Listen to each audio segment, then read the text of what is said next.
Face à la deuxième vague, l'heure est grave et toutes les options sont sur la table, insiste l'exécutif en France. Une mobilisation générale qui est absolument nécessaire. De quoi, en théorie, préparer l'opinion à de nouvelles mesures strictes qui pourraient aller jusqu'au couvre-feu total dans les villes et les régions les plus frappées par le coronavirus. Il n'est pas question de reconfiner les activités qui sont nécessaires à la vie.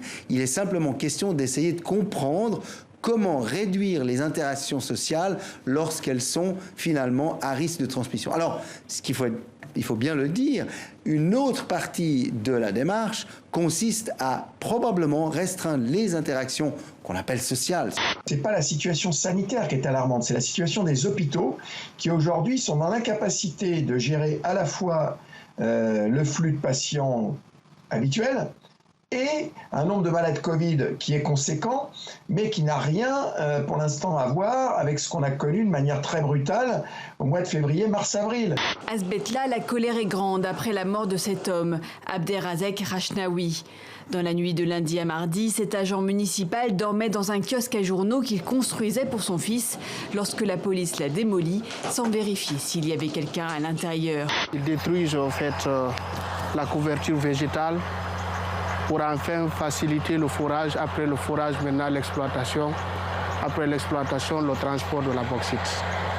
La bauxite, la voici. Cette terre rouge, c'est la principale richesse de la Guinée et un enjeu électoral pour Alpha Condé. Je suis des Antilles.